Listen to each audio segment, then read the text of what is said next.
भगत सिंह के फांसी के 12 घंटे पूर्व की बात हमारे हृदय को बहुत झंझोरती। भारत के वीर सपूत भगत सिंह, इनको जब फांसी की सजा मिली हो, इसके 12 घंटे पहले के आप चरित्र को पढ़ेंगे, कई किताबों ने, कई लेखकों ने लिखे हैं, उसको आप पढ़ेंगे तो आपके रोंगटे खड़े हो जाएंगे। क्या बहादुरी थी। ऐसे ही नहीं हम आपको आजादी मिली है, ऐसे ही नहीं हम स्वतंत्र हैं, इन वीर सपूतों की बहादुरी के कारण ही आजादी मिली। ये कहो तो हम सुनाएं, फिर कथा में प्रवेश करें। इसे वैसे ये सुनने योग्य है, हम आपको सुनाते हैं, फिर कथा की ओर चलेंगे।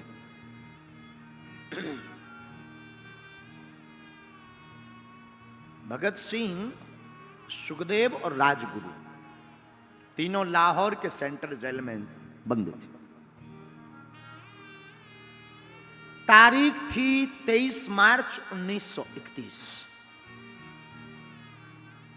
23 मार्च 1931 को वैसे तो आम दिन से थोड़ा अनोखा दिन था। क्यों? उस दिन रात को प्रकृति ने बहुत उपद्रव किया, आंधी चली, तूफान आया और सुबह वातावरण थोड़ा शांत हुआ। इन तीनों वीर सपूतों को फांसी मिल ली थी, लेकिन उस वक्त अंग्रेजी हुकूमत ने इनको फांसी की तय तारीख के 12 घंटे पूर्व ही फांसी देने का निर्णय लिया। शुरुआत अलग, आंधी के साथ, मानो प्रकृति भी इन वीर सपूतों की बहादुरी के कारण अपने आप को रोक नहीं पाई। वो काला दिन 4 बजे सुबह से वही जेल के अंदर की चहल पहल। जेल के अंदर एक वार्डन था जिसका नाम था चरण सिंह। चरण सिंह ने सभी कैदियों को आवाज लगाकर कहा, सभी कैदी अपनी अपनी कोठरी में चले जाओ तुरंत। आज सभी कैदी चौंक गए कि इतनी जल्दी कोठरी में जाने की आदेश क्यों आया है। वार्डन चरण सिंह ने कहा, यह ऊपर से ऑर्डर है, इस पर हमें कुछ नहीं पता है, तुम सब कोठरियों में जाओ। सभी कैदी भयभीत होकर के सहमे हुए अपनी अपनी कोठरियों में चले गए। उसी समय जेल का नाई, जिसका नाम बरकत था, बरकत लुकता छुपता फुसफुसाता हुआ हर कोठरी के बाहर फुसफुसाता हुआ चला आ रहा था। उसकी आंखें कुछ बोल रही थी, उसकी आंखें कुछ कह रही थी। वो आंखों को बार बार नीचे झुका रहा था, अपने आप को वो संभाल रहा था। फुसफुसाते हुए उस बरकत नाई से एक कैदी ने पूछा, क्या बात है, आज इतनी जल्दी क्यों बंद किया गया हम सबको, क्या कारण है? तो बरकत नाई ने कान में जाकर के कहा, पता है, आज रात एक दिन पहले ही भगत सिंह, सुखदेव, राजगुरु, इन तीनों को फांसी दी जाएगी। कैदियों की आंखों में आंसू आ गए, सबकी आंखें नम हो गईं। उस वक्त पंजाब के कैदी ने बरकत नाई से कहा, क्या तुम भगत सिंह की कोठरी तक जाओगे? क्यों? जाओ, और जाकर के भगत सिंह का कोई सामान मिले, कोई पेन मिले, उसका कपड़ा मिले, उसका शीशा मिले, तो हमारे पास जरूर लेकर आओ। तो नाई ने कहा, क्यों? क्यों? ताकि वो सामान मेरे हाथ में रहेगा तो मैं अपने बच्चों को बताऊंगा, मैं अपने परिवारजनों को बताऊंगा कि ये भगत सिंह का पेन है जिसने बहादुरी के पीछे प्राण दे दिए, पर वो कभी झुका नहीं। वो कभी झुका नहीं राष्ट्र माता के लिए। बरकत नाई भागा भागा कोठरी में गया, और कोठरी में जाकर के, बड़ी कठिन जिंदगी है। बरकत नाई देखता है कि एक छोटी सी कोठरी जिसका नंबर है 14 नंबर की कोठरी में मानो एक सिंह यहां से वहां डोल रहा। सिंह की भांति भगत सिंह डोल रहे थे, चेहरे पर कोई शिकन नहीं, चेहरे पर मुस्कुराहट। वो छोटी सी कोठरी जिसमें पक्का फर्श भी बैठने को नहीं है, लेटने की ठीक से व्यवस्था नहीं, वो गठीला चौड़ा बदन। बरकत नाई पेन ले आया, कंघा ले आया और लाकर के कैदियों को दिया। आपस में लेने की होड़ मच गई, सब कैदी लड़ने लगे। बाद में लकी ड्रा निकाला गया, बरकत नाई निकल गया। 14 नंबर की कोठरी, उसमें सिंह की भांति हमारे राष्ट्र का एक बहादुर सिंह की भांति डोल रहा था। फांसी के ठीक 2 घंटे पूर्व, 2 घंटे पहले भगत सिंह के वकील थे जिनका नाम था प्राणनाथ मेहता, वो आए और उन्होंने आकर कहा, शेर तुम्हें पता है क्या, तुम्हारी फांसी की तारीख के 12 घंटे पहले ही तुम्हें फांसी दी जा रही है। भगत सिंह के चेहरे से मुस्कुराहट नहीं गई और वही सिंह से जैसी बुलंद आवाज में कहा, क्रांतिकारियों को तो मरना ही होता है, क्रांतिकारियों की तो शहादत ही उनका जीवन होती है। अच्छा एक बात बताओ, तुम हमारी पुस्तक लेकर आए हो कि नहीं? प्राणनाथ मेहता चौंक गए कि कुछ देर बाद इनकी फांसी है, ये पुस्तक मांग रहे हैं। लाइब्रेरी से जो पुस्तक लेकर के आए थे वो भगत सिंह के हाथों में दी। भगत सिंह ने बिना देर किए पुस्तक को पढ़ना प्रारंभ किया। मुस्कुराकर कहा, और कुछ? भगत सिंह ने, मेहता ने कहा कि अगर आप कोई देश को अपना संदेश देना चाहते हो, अंतिम संदेश, तो दो। भगत सिंह ने बिना अपना मुंह किताब से हटाए हुए 2 संदेश दिए, साम्राज्यवाद मुर्दाबाद, इंकलाब जिंदाबाद। बस इतना कहकर के मानो ने कोई ध्यान ही नहीं, चेहरे पर कोई शिकन नहीं, मरने का कोई भय नहीं। सिंह को मानो ये पिंजरे में जरूर बंद है, पर इस सिंह को किसी का डर नहीं। जाते जाते मेहता को देख करके भगत सिंह ने कहा, सुनो, सुभाष चंद्र बोस को मेरा धन्यवाद कह देना, उन्होंने मेरी बहुत मदद की है केस में। तुम जा तो रहे हो, धन्यवाद कह देना। और यह सिंह अद्भुत है। बहादुरी की बात हम आपको इसलिए बता रहे हैं, भगत सिंह की बात, कि बहादुर हो तो ऐसा हो। ये इतने बहादुर थे कि इनकी मां फांसी के पूर्व जब मिलने आई भगत सिंह की, तो मां का हाथ पकड़ करके कहा, मां तू एक वचन दे मुझे। मां ने कहा मां को, बेटा क्या दूं? मां जब मेरी फांसी लगे तो तू मत आना। मां ने कहा क्यों ना आऊं? मां तू मत आना जब मेरी फांसी लगे। तो भगत सिंह की मां कहती, आखिर मैं आऊं क्यों ना? भगत सिंह कहता है, मां तू आएगी, मुझे फांसी पर लटकता हुआ देखेगी तो तू रो पड़ेगी, और रो पड़ेगी तो लोग क्या कहेंगे? एक क्रांतिकारी की मां रो रही है, एक क्रांतिकारी की मां कमजोर है, इसलिए तू आना मत, ताकि मैं बता सकूं कि मैं इंकलाब जिंदाबाद का नारा दे सकूं। मां तू मत आना। मां मैं वचन देता हूं, फांसी पर भी मैं चढ़ते चढ़ते इंकलाब जिंदाबाद का नारा ही लगाऊंगा। मैं ये वचन देता हूं, मैं शेर का बालक हूं। मां की आंखें डबडबा गई। भला ऐसा कौन मां होगी जो अपने बेटे की फांसी सुनकर के उसका हृदय ना पिघले? पर धन्य है भगत सिंह की मां। उसने कहा, जा बेटे चिंता मत कर, मेरा साथ तेरे साथ है, मैं नहीं आऊंगी अगर इसमें तेरी प्रसन्नता है तो।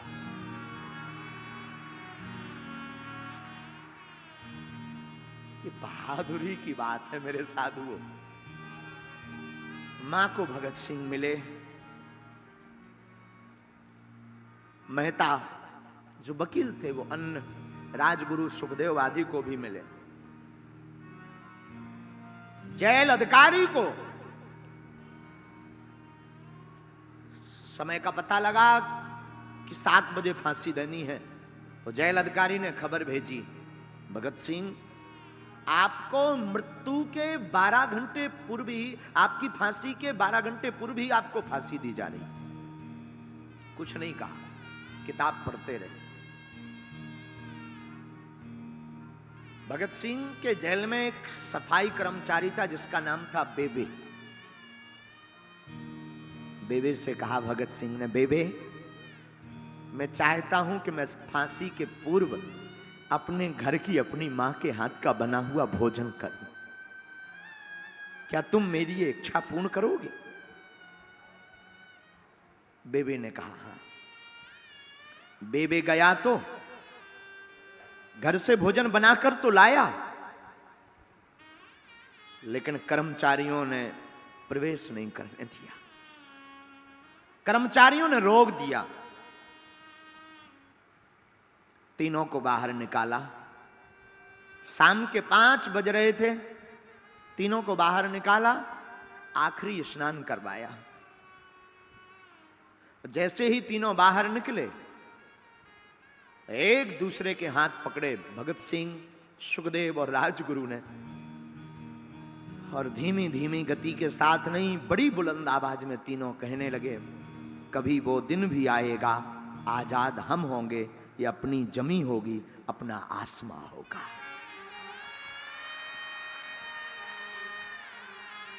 तीनों को फांसी के पूर्व आखिरी स्नान कराया गया, काले कपड़े पहनाए गए। सब कैदी जेल खाने में बैठे हैं और आज सब कैदी चुप हैं। सब कैदी बार बार रास्ते की तरफ देख रहे हैं, बार बार चाप की आवाज सुन रहे हैं, बार बार पद कमलों की आवाज देख रहे हैं कि शायद कोई निकले जाते हुए तो हम भगत सिंह को देख लें। तो आज सब कैदी अपनी अपनी कोठरी में तो हैं, पर कोठरी के बाहर खड़े हुए हैं कि यहां से निकलेंगे तो जाते हुए देख लेंगे।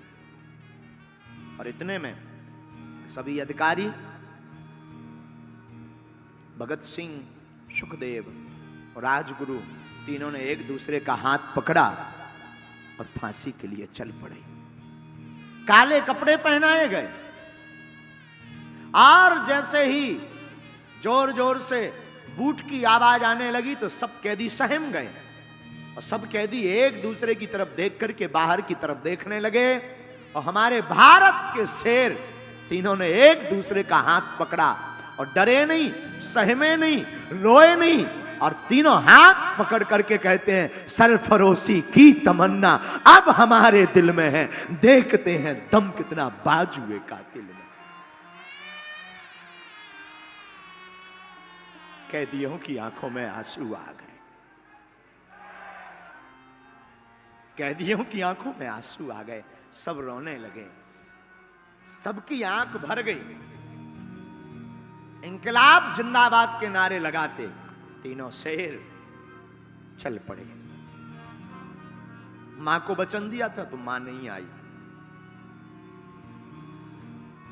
हमने सुना है कि घर के नजदीक एक, जेल के नजदीक एक मकान था।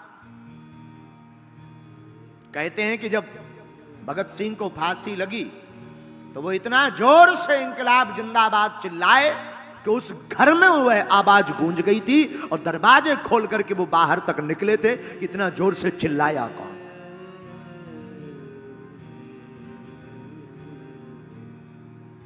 बहादुर हमारे भगत सिंह जैसे ही पहुंचे, वजन तौला, फांसी देने वाला जल्लाद लाहौर के नजदीक ही सहदरा से आया था।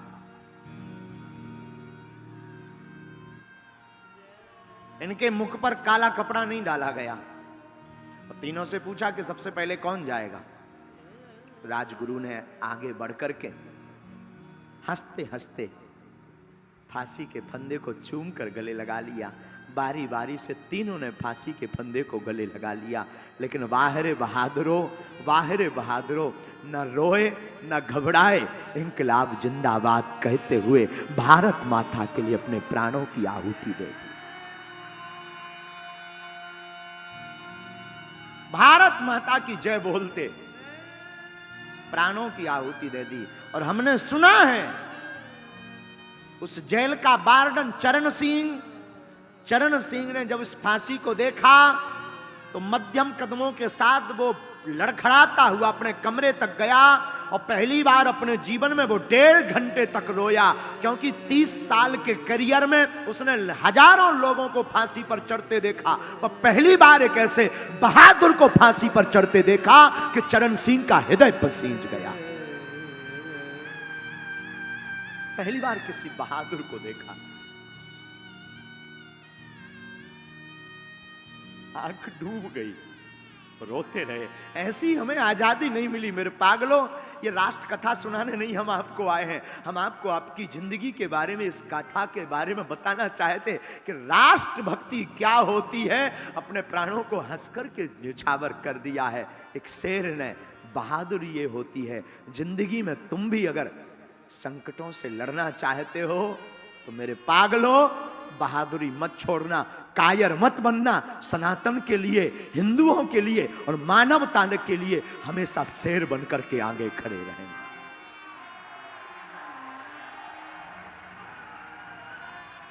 वरना वो दिन दूर नहीं, वरना तुम फिर से गुलाम हो जाओगे। हम दिल्ली में कथा करने तो आए हैं, हम हमेशा बोलते हैं पागलों, कथा तो सिर्फ इसलिए कर रहे हैं कि ठाकुर की भक्ति और उनकी याद बनी रहे और तुम भक्त बन जाओ, लेकिन इसलिए भी कर रहे हैं कि हम सब हिंदू एक हों। बहुत जरूरत है। इस भारत को स्वतंत्र करवाने के लिए ऐसे ऐसे वीर सपूतों ने अपने प्राणों को त्यागा है। अब इस अपने इस देश को फिर से गुलाम मत होने देना। राष्ट्रभक्ति से बड़ी कोई भक्ति नहीं है, राष्ट्रभक्ति सर्वोपरि है। इसलिए जातिवाद छोड़ करके, हम भी ब्राह्मण के बालक हैं, हम चाहते तो हम भी ब्राह्मणत्व की बातें करते, हम भी किसी ब्राह्मण के बालक हैं, लेकिन हम तुमसे कहना चाहते जातियां बाद में, सबसे पहले हम सब सनातनी हैं।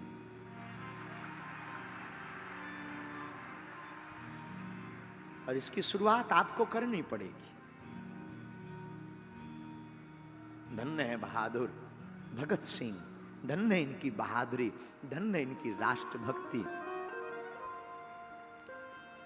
ये झुके नहीं। जब ये अंग्रेजी हुकूमत के सामने नहीं झुके तो मेरे पागलों, मैं तुमको निवेदन करूंगा, तुम भी धर्म विरोधियों के सामने झुकना नहीं।